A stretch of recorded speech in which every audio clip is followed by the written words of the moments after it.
ಒಳಗಡೆ ಹೆಂಗೆ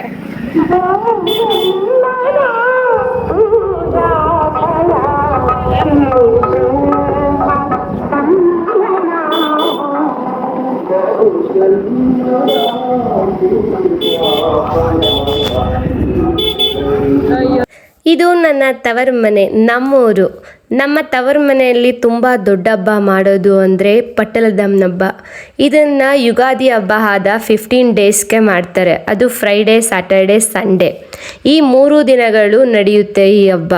ಇದು ಮೊದಲನೇ ದಿನ ಶುಕ್ರವಾರ ಏನೆಲ್ಲ ನಡೆಯುತ್ತೆ ಅಂತ ಈ ವಿಡಿಯೋದಲ್ಲಿ ತೋರಿಸ್ತೀನಿ. ತಪ್ಪದೆ ನೀವಿನ್ನೂ ನನ್ನ ಚಾನಲ್ ಸಬ್ಸ್ಕ್ರೈಬ್ ಮಾಡಿಲ್ಲ ಅಂದರೆ ಪ್ಲೀಸ್ ಸಬ್ಸ್ಕ್ರೈಬ್ ಮಾಡಿ ಆ್ಯಂಡ್ ಈ ವಿಡಿಯೋನ ಕೊನೆವರೆಗೂ ನೋಡಿ.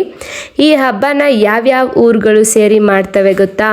7 ಊರುಗಳು ಸೇರಿ ಹಬ್ಬನ ಆಚರಿಸ್ತವೆ. ಅದು ಯಾವ್ಯಾವ ಊರುಗಳಂದರೆ, ಮೊದಲನೇದಾಗಿ ನಮ್ಮೂರು ಅಂದರೆ ದೇವರಮಲನಾಯಕನಹಳ್ಳಿ, 2ನೇ ಊರು ಬಂದು ತೂಬಿನಕೆರೆ, 3ನೇ ಊರು ಬಂದು ದೇವರಹಳ್ಳಿ, 4ನೇದು ಬಂದು ದೇವರಮಾದಹಳ್ಳಿ ಆ್ಯಂಡ್ 5ನೇದು ಬಂದು ಲೆಕ್ಕೆಗೌಡನ ಕೊಪ್ಪಲು, 6ನೇದು ಬಂದು ಚೌಧರಿ ಕೊಪ್ಪಲು ಆ್ಯಂಡ್ 7ನೇದು ಬಂದು ಅದುಮ್ಗೆರೆ.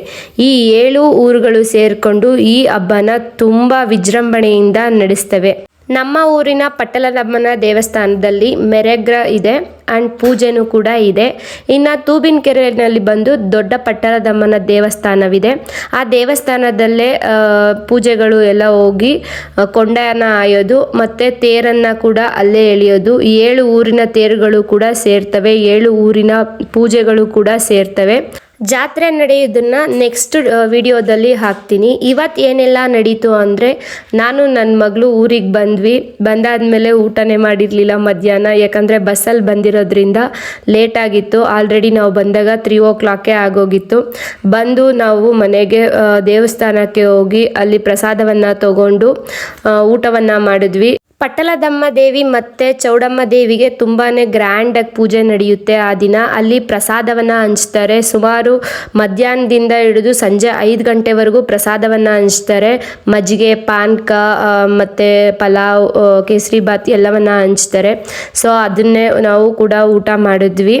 ನೆಕ್ಸ್ಟು ನಮ್ಮಮ್ಮ ಒಬ್ಬಟ್ಟಿಗೆ ಎಲ್ಲ ರೆಡಿ ಮಾಡ್ಕೊಂಡಿದ್ರು. ಒಬ್ಬಟ್ಟಿಗೆ ಮಿಕ್ಸಿನಲ್ಲಿ ರುಬ್ಬೋದು ಬೇಡ ಅಂತ ನನ್ನ ತಂಗಿನೇ ಒಳಕಲ್ನಲ್ಲಿ ರುಬ್ತಾ ಇದ್ದಾರೆ. ಅವರು ಹೆಸರು ಬಂದು ಇಬ್ಬರೂ ಸವಿತಾ ಆ್ಯಂಡ್ ಸರಿತಾ ಅಂತ. ಇನ್ನು ನಮ್ಮಮ್ಮ ಬಂದು ಚಿಕ್ಕತಾಯಮ್ಮ ಅಂತ. ಈ ವಿಡಿಯೋದಲ್ಲಿ ಅವ್ರು 3 ಜನನೂ ಕೂಡ ನೀವು ನೋಡಬಹುದು. ನಾನು ಮುಖ ಕೈಕಾಲು ತೊಳೆದು ತಲೆ ಬಾಚ್ಕೊಂಡು ದೇವರ ಮನೆಯನ್ನು ಕ್ಲೀನ್ ಮಾಡಿಕೊಂಡು ದೇವರಿಗೆ ಸಿಂಪಲ್ಲಾಗಿ ರೆಡಿ ಮಾಡಿ ದೇವ್ರ ಮನೆಯ ಪೂಜೆಯನ್ನು ಸಿಂಪಲ್ಲಾಗಿ ಮಾಡಿದೆ. ಈ ದಿನ ದೇವಸ್ಥಾನಕ್ಕೆ ಹೋಗಿ ದೇವ್ರ ಮನೆ ಕ್ಲೀನ್ ಮಾಡಿ ಪೂಜೆಯನ್ನು ಮಾಡೋದಿರುತ್ತೆ. ಎಲ್ಲರ ಮನೇಲೂ ಕೂಡ ಸಿಂಪಲ್ ಆಗಿ ಸ್ವೀಟ್ ಅಡುಗೆನ ಮಾಡ್ತಾರೆ. ಅಂದರೆ ಒಬ್ಬಟ್ಟಾಗಿರ್ಬೋದು, ಪಾಯಸ ಆಗಿರ್ಬೋದು, ಬೋಂಡ ಆಗಿರ್ಬೋದು, ವಡೆ ಆಗಿರ್ಬೋದು, ಇದೇ ಥರ ಹಬ್ಬದ ಅಡುಗೆನ ರೆಡಿ ಮಾಡ್ತಾರೆ. ಯಾಕಂದರೆ ನಾನ್ ವೆಜ್ಜು ನೆಕ್ಸ್ಟು 3rd ಡೇಗಿರುತ್ತೆ, ಅಂದರೆ ಸಂಡೇಗಿರುತ್ತೆ. ಸೊ ಈ ದಿನ ಎಲ್ಲರೂ ಕೂಡ ಸ್ವೀಟ್ನ ಮಾಡ್ತಾರೆ. ಅವ್ರ ಮನೆಯಲ್ಲಿ ಏನಿರುತ್ತೆ ಆ ಸ್ವೀಟನ್ನೇ ಮಾಡ್ತಾರೆ. ಸೊ ನಾವು ಕೂಡ ಒಬ್ಬಟ್ಟು ಮತ್ತು ಪಲ್ಯ ಮತ್ತು ಸಾಂಬಾರು, ಪಾಯಸ ಮತ್ತು ಹಪ್ಪಳ, ಪಲ್ಯ ಎಲ್ಲ ಮಾಡಿದ್ವಿ. ಇದು ನಮ್ಮೂರಿನ ದೊಡ್ಡ ಹಬ್ಬ ಆಗಿರೋದ್ರಿಂದ ಎಲ್ಲ ನೆಂಟರು ಈ ಹಬ್ಬಕ್ಕೆ ಮಿಸ್ ಮಾಡದೆ ಬರ್ತಾರೆ. ನಮ್ಮ ಅಮ್ಮನಿಗೆ ನಾನು ಮತ್ತು ನನ್ನ ಮಗಳು ಬಂದಿರೋದು ಒಂದು ಕಡೆ ಖುಷಿ ಆದರೆ, ಅವರ ಅಳಿಮಯ್ಯ ಬರದೇ ಇರೋದು ಬೇಜಾರಿತ್ತು. ಶನಿವಾರ ನಮ್ಮ ಯಜಮಾನ್ರಿಗೆ ರಜಾ ಇಲ್ಲದೆ ಇದ್ದಿದ್ದ ಕಾರಣ, ಆಫೀಸಲ್ಲೂ ಕೂಡ ರಜಾ ಕೊಡದೇ ಇರೋ ಕಾರಣ ಅವರು ಬರೋಕ್ಕಾಗಲಿಲ್ಲ. ಸೊ ನಮ್ಮನ್ನೇ ಬಸ್ ಹತ್ತಿ ಕಳಿಸಿದ್ರು. ನೆಕ್ಸ್ಟು ನಾವು ಹೋಗಿದ್ದೆ ಮೀಸಲು ನೀರು ತರೋಕ್ಕೆ. ಅಂದರೆ ಇಲ್ಲಿ ನಾವು ಗಂಗೆ ಪೂಜೆಯನ್ನು ಮಾಡಿ ಮೀಸಲು ನೀರು ತಂದು ಒಂದಕ್ಕೆ ಬೆಲ್ದನ್ನ, ಇನ್ನೊಂದಕ್ಕೆ ಮಡೆಯನ್ನ ಅಂದರೆ ಉಗೆದನ್ನ ಕೂಡ ಮಾಡ್ತೀವಿ. ಸೊ ನಾವು ಕೂಡ ಒಂದು ನಲ್ಲಿ ಹತ್ರ ನೀರು ಹಿಡ್ಕೊಬೋದು. ಇಲ್ಲ ಅಂದರೆ ಇಲ್ಲಿ ಒಂದು ಬೋರ್ವೆಲ್ ಇದೆ, ಅಲ್ಲೇ ಕೂಡ ಸುಮಾರು ಜನ ನೀರು ಹಿಡ್ಕೊತಾರೆ. ನಾವು ಕೂಡ ಅಲ್ಲಿ ಬಂದು ಗಡಿಗೆಗೆ ಮತ್ತು ತಪ್ಪಲಿನ ತೊಳೆದು ಅದಕ್ಕೆ ಪೂಜೆ ಮಾಡಿ ಅದಕ್ಕೆ ವಿಭೂತಿನ ಹಚ್ಚಿ ನೀರನ್ನು ಹೊತ್ಕೊಂಡು ಮನೆಗೆ ಹೋಗಬೇಕಿತ್ತು. ಊರಿನವರು ಯಾರೇ ಸಿಗಲಿ ನಮಗೆ ಸುಧಾ ಚೆನ್ನಾಗಿದೆಯಾ, ಯಾವಾಗ ಬಂದೆ, ಮಗಳಲ್ಲಿ, ನಿಮ್ಮ ಯಜಮಾನ್ರಲ್ಲಿ ಇದನ್ನು ಕೇಳ್ತಿರ್ತಾರೆ. ಅವರಿಗೆಲ್ರಿಗೂ ಕೂಡ ಆನ್ಸರ್ ಮಾಡಿಕೊಂಡು ಅವ್ರ ಜೊತೆ ಮಾತಾಡಿಕೊಂಡು ಟೈಮ್ ಹೋಗೋದೇ ಗೊತ್ತಾಗೋದಿಲ್ಲ. ನಾವು ಕೂಡ ತಪ್ಪಲಿಗೆ ಮತ್ತು ಗಡಿಗೆಗೆ ತೊಳ್ಕೊಂಡು ನೀರು ಹಿಡ್ಕೊಂಡ್ವಿ. ನಮ್ಮ ಅಜ್ಜಿ ಯಾವಾಗಲೂ ಹೇಳ್ತಿದ್ರು, ಗಡಿಗೆ ತೊಳಿಬೇಕಾದ್ರೆ ಕೈ ಹಾಕಿ ತೊಳಿಬೇಡಿ, ಯಾಕಂದರೆ ಅದರಲ್ಲಿ ಅಡುಗೆ ಮಾಡೋದು ಬೇಗ ಅಳಿಸೋಗುತ್ತೆ ಅಂತ 3 ಸಲ ನೀಟಾಗಿ ತೊಳಿಬೇಕು, ಹಾಗೇ ನೀರು ಹಾಕಿ ಆಮೇಲೆ ನೀರು ಇಟ್ಕೊಬೇಕಂತ ಹೇಳ್ತಿದ್ರು. ಅಜ್ಜಿ ಕೂಡ ನೆನಪಾದ್ರು ಆ ಟೈಮಲ್ಲಿ. ನಾನು ಕೂಡ ಅದೇ ಥರ ಮಾಡಿದೆ. ಅದನ್ನು ನೀಟಾಗಿ ಒಳಗಡೆ 3 ಸಲ ನೀರು ಹಾಕಿ ತೊಳೆದು ಆಮೇಲೆ ಗಡಿಗೆಗೆ ವಿಭೂತಿಯನ್ನು ಬರೆದು ಪೂಜೆ ಮಾಡಿದೆ. ಪೂಜೆ ಮಾಡಿ ನೆಕ್ಸ್ಟು ಬರಬೇಕಾದ್ರೆ ನನ್ನ ಮಗಳು ಕೂಡ ಆ ತಪ್ಪಲಿನ ನನಗೂ ಕೊಡು, ನಾನು ಓದ್ಕೊತೀನಿ ಅಂತ ಹಠ ಕೂಡ ಮಾಡ್ತಾ ಇದ್ಲು. ಇಲ್ಲ ಗಡಿಗೆನಾದರೂ ಕೊಡು ಅಂತ ನನ್ನ ಹತ್ರನೂ ಕೂಡ ಕೇಳಿದ್ಲು. ಪಾಪ ಅವಳಿಗೆ ಒತ್ಕೊಳ್ಳೋಕ್ಕೆ ಆಗಲ್ಲ, ಯಾಕಂದರೆ ಎತ್ತಾಕಿದ್ರೆ ಆಮೇಲೆ ಅಮ್ಮನ ಕೈಲಿ ನಾವು ಬೈಸ್ಕೊಬೇಕಾಗುತ್ತೆ. ಸೊ ಅವಳಿಗೆ ಕೊಡಲಿಲ್ಲ, ಸಮಾಧಾನ ಮಾಡಿ ಹಾಗೇನೆ ಅವಳು ಕೂಡ ಜೊತೆಯಲ್ಲಿ ಕರ್ಕೊಂಡು ಬಂದ್ಲು ನನ್ನ ತಂಗಿ. ಅದಾದ ನೆಕ್ಸ್ಟು ನಾವು ಮನೆಗೆ ಹೋದ್ವಿ. ಮನೆಗೆ ಹೋಗಬೇಕಾದ್ರೆ ರೋಡಲ್ಲಿ ನಮ್ಮೂರನ್ನೆಲ್ಲ ನಿಮಗೆ ತೋರಿಸ್ತೀವಿ, ಹೇಗಿದೆ ರೋಡು ಅಂತಲೂ ಕೂಡ ನೋಡಿ. ಇದೇ ನಮ್ಮೂರು, ಸಣ್ಣೂರಾದರೂ ಕೂಡ ತುಂಬಾ ಸುಂದರವಾಗಿದೆ. ಸಮ್ ಪ್ಲೇಸಸ್ನಲ್ಲಿ ಸ್ವಲ್ಪ ಹೈಜೀನ್ ಮೇಂಟೈನ್ ಆಗಿಲ್ಲ, ಯಾಕಂದರೆ ಮನೆಗಳು ಇಲ್ಲಿ ಸ್ವಲ್ಪ ಪಾಳು ಬಿದ್ದಿರೋದ್ರಿಂದ ಸ್ವಲ್ಪ ಹೈಜೀನ್ ಮೇಂಟೈನ್ ಮಾಡಿಲ್ಲ ಅಲ್ಲಿ ಒಳಗಡೆ ಅಷ್ಟೇ. ಇದ್ದಿದ್ದ ಕಡೆ ಎಲ್ಲ ತುಂಬ ಸುಂದರವಾಗಿದೆ ನಮ್ಮೂರು. ಇನ್ನೂ 2 ದಿವಸ ನಮ್ಮೂರನ್ನ ಈ ವಿಡಿಯೋದಲ್ಲಿ ನಾನು ತೋರಿಸ್ತೀನಿ. ಡೇ 2 ಆ್ಯಂಡ್ ಡೇ 3 ವಿಡಿಯೋ ಕೂಡ ನೋಡಿವ್ರಂತೆ. ಸೊ ಇವಾಗ ಹೋಗ್ತಾ ಇದೀವಿ ನೋಡಿ ನಮ್ಮ ಮನೆಗೆ. ವೈಟ್ ಕಲರ್ ಸಿಮೆಂಟ್ ಹೊಡೆದಿರೋದೆ ನಮ್ಮ ಮನೆ ಒಳಗಡೆ ನೀರು ತಗೊಂಡು ಹೋದ್ವಿ. ನೆಕ್ಸ್ಟು ನಾನು ಎಲ್ಲಿಗೆ ಹೋದೆ ಅಂತ ತೋರಿಸ್ತೀನಿ. ನಾವು ಸಣ್ಣವರಿದ್ದಾಗ ಎಷ್ಟು ಜನ ಕರೆದ್ರೂ ರಂಗೋಲಿ ಬಿಡೋದಕ್ಕೆ ಮನೆ ಮುಂದೆ ಆಗಲಿ ದೇವಸ್ಥಾನದಲ್ಲಾಗಲಿ ಹೋಗಿ ರಂಗೋಲಿ ಬಿಟ್ಕೊಡ್ತಿದ್ವಿ. ಈಗಲೂ ಕೂಡ ಕರೀತಾರೆ. ನಾವು ತವ್ರ ಮನೆಗೆ ಬಂದಾಗ ಬಾಸುದಾ ಇಲ್ಲಿ ರಂಗೋಲಿ ಹಾಕು ದೇವಸ್ಥಾನದ ಮುಂದೆ ಅಥವಾ ಅವ್ರ ಮನೆ ಮುಂದೆ ಅಂತ ಕರಿತಿರ್ತಾರೆ. ನನಗೂ ಕೂಡ ದೇವಸ್ಥಾನದ ಪೂಜಾರಿ ಬಂದು ನಮ್ಮ ದೇವಸ್ಥಾನದ ಮುಂದೆ ರಂಗೋಲಿ ಹಾಕ್ಕೊಡಿ ಅಂತ ಹೇಳಿದ್ರು. ನಾನಿಲ್ಲ ಅಂತ ಹೇಳಿಲ್ಲ, ಮನೇಲಿ ಕೆಲಸ ಬೇರೆ ಇತ್ತು. ಆದ್ರೂ ನನಗೆ ದೇವಸ್ಥಾನದ ಮುಂದೆ ರಂಗೋಲಿ ಹಾಕೋದು ಇಷ್ಟ. ಸೊ ನಾನು ಕೂಡ ರಂಗೋಲಿ ಹಾಕೋದಕ್ಕೆ ಹೋದೆ. ಅಲ್ಲಿ ಸಿಂಪಲ್ಲಾಗಿ ಪಟಲ್ದಮ್ಮನ ದೇವಸ್ಥಾನದ ಮುಂದೆ ಸಿಂಪಲ್ಲಾಗಿ ಒಂದು ರಂಗೋಲಿ ಹಾಕಿ ಅದಕ್ಕೆ ಕಲರ್ ಮಾಡಿದ್ವಿ. ಅಲ್ಲಿರೋರು ಕೂಡ ಹೆಲ್ಪ್ ಮಾಡಿದ್ರು ಆ್ಯಂಡ್ ಅಲ್ಲಿರೋರು ಕೂಡ ಎಲ್ಲರೂ ಚೆನ್ನಾಗಿ ಮಾತಾಡಿಸ್ತಾ ಇದ್ರು. ಸೊ ಹೆಲ್ಪ್ ಕೂಡ ಮಾಡಿದ್ರು ಆ ರಂಗೋಲಿನ ಹಾಕೋದಕ್ಕೆ. ನಾನು ಕೂಡ ಮಾತಾಡಿಕೊಂಡು ರಂಗೋಲಿನ ಬಿಡಿಸ್ದೆ. ಹೇಗೆ ಬಂದಿದೆ ಅಂತ ರಂಗೋಲಿನ ತಿಳಿಸಿ, ಯಾಕಂದರೆ ಟೈಮ್ ಕೂಡ ಇರಲಿಲ್ಲ ಇನ್ನು ತುಂಬ ದೊಡ್ಡ ರಂಗೋಲಿ ಹಾಕೋದಕ್ಕೆ. ಟೈಮ್ ಶಾರ್ಟೇಜ್ ಇದ್ದಿದ್ದ ಕಾರಣ ಸಿಂಪಲ್ ಆಗಿ ರಂಗೋಲಿ ಹಾಕಿದ್ವಿ. ಅಷ್ಟು ದೇವರಿಗೆ ಪೂಜೆ ಮಾಡಿಸೋದಕ್ಕೆ ತುಂಬ ಜನ ಬರ್ತಾರೆ, ಅಷ್ಟರಲ್ಲಿ ಮುಗಿಸ್ಬೇಕಾಗಿತ್ತು. ಸೊ ಸಿಂಪಲ್ ಆಗಿ ನೋಡಿ ಹಾಕಿದ್ದೀನಿ. ಇದೇ ನಮ್ಮೂರಿನ ಪಟ್ಟಲದಮ್ಮನ ದೇವಸ್ಥಾನ ಆ್ಯಂಡ್ ನಮ್ಮೂರು ಎಲ್ಲನೂ ಕೂಡ ತೋರಿಸಿದ್ದೀನಿ. ನನ್ನ ಮಗಳು ಬಾಗ್ಲಲ್ಲಿ ಕುತ್ಕೊಂಡು ನೋಡ್ತಾ ಇದ್ಲು ಸ್ವಲ್ಪ ಹೊತ್ತು, ಯಾವಾಗ ಬರ್ತಾರೆ ನಮ್ಮಮ್ಮ ಅಂತ ಕೂಡ. ಅದಾದಮೇಲೆ ನೆಕ್ಸ್ಟು ಪಕ್ಕದ ಮನೆಯವರೊಬ್ಬರು ರಂಗೋಲಿ ಹಾಕ್ಕೊಡಿ ಅಂತ ಕೂಡ ಹೇಳಿದರು. ಆವಾಗ ಚಿಕ್ಕದಾಗಿ ಒಂದು ರಂಗೋಲಿನ ಬಿಡಿಸಿದ್ದೀನಿ, ನೋಡ್ಬೋದು ನೀವು. ಯಾರು ಕರೆದ್ರೂ ಅಷ್ಟೇ ಮನೆ ಬಾಗಿಲಿಗೆ ರಂಗೋಲಿ ಹಾಕ್ಕೊಡಿ ಅಂತ ಅಂದರೆ ಖಂಡಿತ ಹೋಗಿ ರಂಗೋಲಿ ಹಾಕ್ಕೊಡ್ತಿದ್ವಿ ಸಣ್ಣದ್ರಲ್ಲಿ. ಇವಾಗ ಎಲ್ಲ ಮಿಸ್ ಆಗಿದೆ. ಇದೆಲ್ಲ ನೆನಪಾಗುತ್ತೆ ಈ ಥರ ಚಿಕ್ಕ ಪುಟ್ಟ ಕೆಲಸ ಮಾಡಬೇಕಾದ್ರೆ. ಇದನ್ನು ನೀವು ಕೂಡ ಏನು ಅನ್ಕೊತೀರೋ ನನಗೆ ಗೊತ್ತಿಲ್ಲ, ಬಟ್ ನಮಗಂತೂ ಖುಷಿ ಆಗುತ್ತೆ ಈ ಥರ ರಂಗೋಲಿ ಹಾಕೋದು ಕೂಡ. ಮತ್ತು ಅಲ್ಲೇ ಪಕ್ಕದಲ್ಲಿ ಚೌಡಮ್ಮನ ದೇವಸ್ಥಾನ ಇದೆ. ಅದಕ್ಕೆ ಡೈಲಿ ರಂಗೋಲಿನ ಹಾಕಕ್ಕೆ ಬರದೇ ಇರೋರು ನಮ್ಮ ಹತ್ರ ಬಂದು ರಂಗೋಲಿ ಹಾಕಿ ದೇವಸ್ಥಾನಕ್ಕೆ ಅಂತಲೂ ಕೂಡ ಕೇಳ್ತಿದ್ರು. ಆವಾಗಲೂ ಕೂಡ ನಾವು ಡೈಲಿ ಮಾರ್ನಿಂಗು ಸ್ಕೂಲ್ಗೆ ಹೋಗ್ಬೇಕಾದ್ರಾಗಲಿ ಕಾಲೇಜ್ಗೆ ಹೋಗ್ಬೇಕಾದ್ರಾಗಲಿ ಹಾಕೊಟ್ಬಿಟ್ಟು ಹೋಗ್ತಿದ್ವಿ. ಅಜ್ಜಿದಿರ್ಗೆ ಯಾರ್ಯಾರಿಗೆ ರಂಗೋಲಿ ಬರ್ತಿರ್ಲಿಲ್ಲ ಅಂಥವ್ರು ಕೇಳಿದಾಗ ಹಾಕ್ಕೊಡ್ತಿದ್ವಿ. ಎಲ್ರಿಗೂ ಅಲ್ಲ, ಬರದೇ ಇರೋರು ಬಂದು ಕೇಳಿದಾಗ ಹಾಕ್ಕೊಡ್ತಾ ಇದ್ವಿ ಅಷ್ಟೇ. ಇಷ್ಟೆಲ್ಲ ಮುಗಿಸೋ ಅಷ್ಟರಲ್ಲಿ ನಮ್ಮಮ್ಮ ಆಲ್ರೆಡಿ ಬೆಲ್ದನ್ನನು ಮತ್ತು ಮಡೆದನ್ನನು ಆಲ್ರೆಡಿ ಮಾಡಿದ್ರು. ನಾವು ಕೂಡ ರೆಡಿ ಆಗಬೇಕಿತ್ತು, ಯಾಕಂದರೆ ಗಡಿಗೆ ಹೊರಬೇಕಿತ್ತಲ್ವಾ. ಸೊ ರೆಡಿ ಆಗಬೇಕಿತ್ತು. ಅವಾಗ ಹೋದೆ, ನಮ್ಮಮ್ಮ ಅದೇನೋ ಒಂದು ಕೆಲಸ ಹೇಳಿದ್ರು, ಅದನ್ನು ಮುಗಿಸಿ ರೆಡಿ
ಇವಾಗ ದೇವರಿಗೆ ಮಹಾಮಂಗಳಾರತಿನ ಮುಗಿಸಿ ಪೂಜಾರಪ್ಪನ ಮೇಲೆ ದೇವ್ರು ಕೂಡ ಬರುತ್ತೆ. ಅದಾದಮೇಲೆ ನೆಕ್ಸ್ಟು ದೇವರಿಗೆ ಎಲ್ಲರೂ ಮಡೆಯನ್ನು ಊದಿರೋದನ್ನು ಹೊತ್ಕೊಂಬರ್ತಾರೆ. ಅದನ್ನೆಲ್ಲ ರೆಡಿ ಮಾಡ್ಕೊಂಡಿರ್ತಾರೆ. ಹೆಣ್ಮಕ್ಳೆಲ್ಲ ತುಂಬ ಚೆನ್ನಾಗಿ ರೆಡಿಯಾಗಿರ್ತಾರೆ.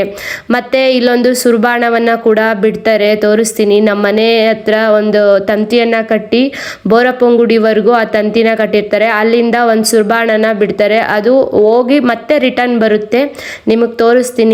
ಇಲ್ಲಿ ಹೆಣ್ಮಕ್ಳೆಲ್ಲ ತುಂಬಾ ಚೆನ್ನಾಗಿ ಆಲ್ರೆಡಿ ರೆಡಿಯಾಗಿ ಮಡೆ ಹೊತ್ಕೊಂಡು ಕೂಡ ಬಂದಿದ್ದಾರೆ.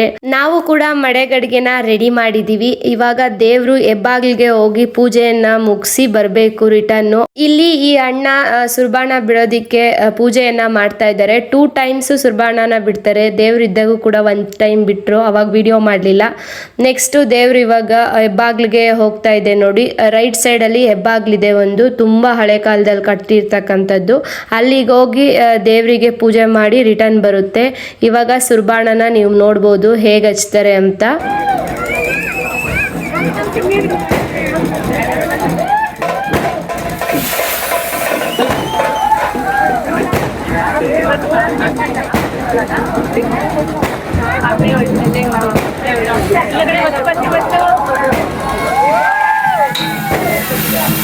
ಇವಳು ನನ್ನ ಮೊದಲನೇ ತಂಗಿ ಸವಿತಾ. ಇವಳು ಗಡಿಗೆಗೆ ರೆಡಿ ಮಾಡ್ತಾ ಇದ್ದಾಳೆ ರಂಗೋಲಿನ ಬಿಟ್ಟು. ಇವಳಿಗೆ ರಂಗೋಲಿ ಆಗಲಿ ಮೆಹಂದಿ ಆಗಲಿ ಬಿಡೋದಂದರೆ ತುಂಬಾ ಇಷ್ಟ.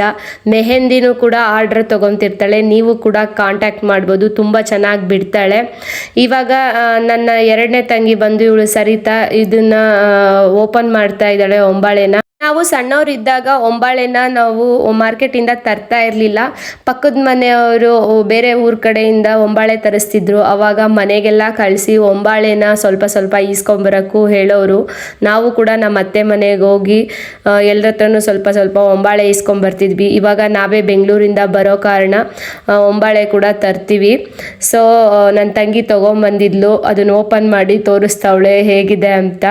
ನೆಕ್ಸ್ಟು ಅದನ್ನು ರೆಡಿ ಮಾಡಿಕೊಂಡು ಸಿಕ್ಸಿ ಹೂವು ಕಟ್ಟಿ ಅದನ್ನು ಹೊತ್ಕೊಂಡು ನಾವು 12 o'clock 1 o'clockವರೆಗೂ ತಲೆ ಮೇಲೆ ಹಾಗೆ ಹೊತ್ಕೊಂಡಿರಬೇಕು ದೇವಸ್ಥಾನದ ಹತ್ರ. ನೆಕ್ಸ್ಟು ದೇವಸ್ಥಾನ ಅಂದರೆ ಬೋರೆದೇವ್ರ ದೇವಸ್ಥಾನದ ಹತ್ರ ಜಾಗ ಇದೆ. ದೇವರು ಪೂಜೆಗಳು ಕುಣಿಯುತ್ತೆ. ಸತತವಾಗಿ ಒಂದು 2 ರಿಂದ 3 ಗಂಟೆ ದೇವ್ರನ್ನ ಹೊತ್ಕೊಂಡು ಕುಣಿತಾರೆ. ಅದನ್ನೆಲ್ಲ ನೋಡೋದಕ್ಕೆ ತುಂಬಾ ಚೆನ್ನಾಗಿರುತ್ತೆ. ವರ್ಷನೂ ಮಿಸ್ ಮಾಡ್ದಂಗೆ ಗಡಿಗೆನ ಹೊರ್ತೀನಿ. ನಂಗೆ ಗಡಿಗೆ ಹೊರೋದು ಕೂಡ ಇಷ್ಟ.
ಮಡೆ ಹೊತ್ಕೊಂಡು ಬಂದೆ ದೇವರಿಗೆ ಅರ್ಪಿಸೋದಕ್ಕೆ. ನೋಡಿ ಇವಾಗ ಆಲ್ರೆಡಿ ಪಲ್ಲಕ್ಕಿ ಮೇಲೆ ಕೂರಿಸಿದ್ದಾರೆ ಅಮ್ಮನ್ನ.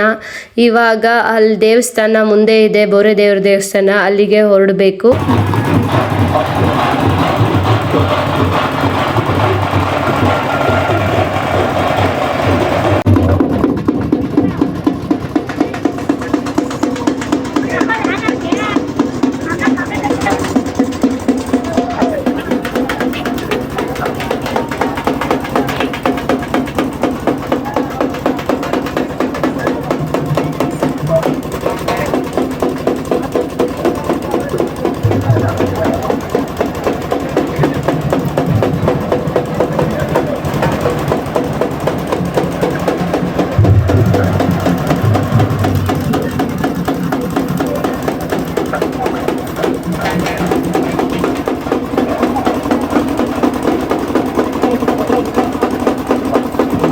ಪಟ್ಟಲದಮ್ಮನ ಪೂಜೆ ಮತ್ತು ಮಸಣಕಿ ಅಮ್ಮನ ಪೂಜೆ ಎರಡೂ ಕೂಡ ಹೊತ್ಕೊಂಡು ದೇವರಿಗೆ ಸಲಾಮ್ನ ಕೊಡ್ತಾರೆ ಪೂಜಾರಿಗಳು, ಕೊಂಡ ಹಾಯೋರು. ನಮ್ಮೂರಿನಲ್ಲಿ 1 ಗಂಟೆವರೆಗೂ ದೇವ್ರನ್ನ ಕುಣಿಸಿ ಮೆರೆಸಿ ನೆಕ್ಸ್ಟ್ ಹೋಗೋದೆ ತೂಬಿನಕೆರೆಗೆ. ತೂಬಿನಕೆರೆಯಲ್ಲಿ ಒಂದು 3 o'clockವರೆಗೂ ಕುಣಿದು ನೆಕ್ಸ್ಟ್ ಹೋಗೋದೆ ಕೊಂಡಕ್ಕೆ.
ನಮ್ಮೂರಿಂದ ಬಂದ ಮೇಲೆ 7 ಊರಿನ ಪೂಜೆಗಳು ಕೂಡ ತೂಬಿನಕೆರೆಯಲ್ಲಿ ಒಟ್ಟಿಗೆ ಸೇರಿ ಕೊಂಡಕ್ಕೆ ಹೋಗ್ತವೆ.